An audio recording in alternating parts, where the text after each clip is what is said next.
ସାଙ୍ଗମାନେ ଆପଣମାନେ କ'ଣ ମୋ ଭଳି ଏମିତି କୋଳି ଛୁଇଁ ତରକାରୀ ବଢ଼ି ତାକୁ କେବେ ଖାଇଛନ୍ତି? ଆଉ ବହୁତ ବଢ଼ିଆ ଲାଗେ, ଖାସ୍ କରି ଆମ ଯାଜପୁର ଡିଷ୍ଟ୍ରିକ୍ଟ କେଉଁଝର ଏସବୁରେ ଏଇ ରେସିପିଟା ବଢ଼ିଆ ବନାଯାଏ।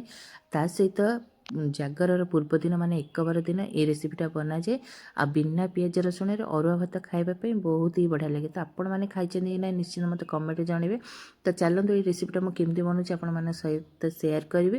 ତା ସହିତ ବର୍ଷର ଲାଷ୍ଟକୁ ଆମେ ଅନେଇଥାଉ ଗଛରେ କେଉଁଦିନ ଏଇ ଫଳଟି ଫଳିବ ଆଉ ପାଚିବ, ଆମେ ଆଣି ତାକୁ ଏମିତି ତରକାରୀ ବନେଇବା। ଆଉ ବହୁତ ହି ସ୍ୱାଦିଷ୍ଟ ଲାଗେ। ତା ସହିତ ଅରୁଆ ଭାତ ସହିତ ପୁରା ଟିକେ ଖଟା ଖଟା ଥିବ ଆଉ ଭାତ ଖାଇବା ପୁରା ମସ୍ତ ଜମିଯିବ। ତ ଚାଲନ୍ତୁ ରେସିପିଟାକୁ ଏବେ ଷ୍ଟାର୍ଟ କରିବା।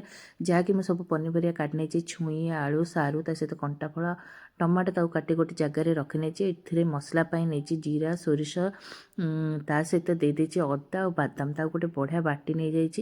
ଏପଟେ କଡ଼େଇ ବସିଦେଲି, ତେଲ ଦେଲି, ପଞ୍ଚ ଫୁଟଣ ଦେଲି, ସେ ଫୁଟିଗଲା ପରେ ଦେଇଥିଲି ଭୃଷଙ୍ଗ ପତ୍ର। ଯେହେତୁ ଆମେ ବିନା ପିଆଜ ରସୁଣରେ ବନେଇବା, ଏଠି ଆପଣମାନେ ଚାହିଁଲେ ରସୁଣ ବି ଆଡ଼୍ କରିପାରିବେ। ତ ଅନ୍ୟ ଦିନ ହେଇଥିଲେ ତ ଏଇଠି ଦେଖନ୍ତୁ ସବୁ ଜିନିଷକୁ ଦେଇ ସାରିଲା ପରେ ଏଠି ପନିପରିବାକୁ ଟିକେ ଭାଜିକି ସେଥିରେ ପାଣି ଦେଇକି କଭର କରିନେଲି। ତା ଭିତରେ ଏପଟେ ବଢ଼ିକୁ ମୁଁ ମଧ୍ୟ ଭାଜି ନେଇଛି। ଆଉ ବଢ଼ିଟା ନିହାତି ଏଥିରେ ପକାଇବେ। ଆଉ ଟେଷ୍ଟ ତ ବହୁତ ହି ବଢ଼ିଆ, ଆଉ ଏତେ ଟେଷ୍ଟ ଲାଗିବ ଯେ ଆଉ ଖାଇବାର 2 ଗୁଣ ପୁରା ଭୋକ ବଢ଼ିଯିବ।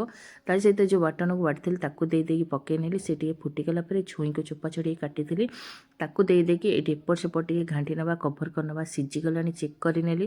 ଯେତେବେଳେ ସିଝି ସାରିଲା ସେଥିରେ କୋଳିକି ବଢ଼ିଆ ସେ ଧୋଇକି ରଖିଥିଲି ତାକୁ ପକାଇଦେଲି। ବାସ୍ନା ତ ଏତେ ସୁନ୍ଦର ଆସୁଛି, ତ ଆପଣମାନେ ରାନ୍ଧିଲେ ହିଁ ଜାଣିପାରିବେ ଟେଷ୍ଟ କ'ଣ। ତା ସହିତ ଏଇଠି ଦେଇଦେଲି ମୁଁ ଧଣିଆ ପତ୍ର, ତା ବଢ଼ି ଦେଇକି ରେଡ଼ି ହେଇଗଲା ମୋର ଛୁଇଁ ଆଳୁ କୋଳିର ତରକାରୀ। ଆପଣମାନେ ନିଶ୍ଚିନ୍ତ ଏମିତି ବନାନ୍ତୁ ଆଉ ଖାଆନ୍ତୁ। କେମିତି କ'ଣ ଲାଗିଲା ନିଶ୍ଚିନ୍ତ କମେଣ୍ଟରେ ଜଣାନ୍ତୁ। ବାଏ ବାଏ, ଜୟ ଜଗନ୍ନାଥ। ପୁଣି ଦେଖାହେବ ନେକ୍ସଟ।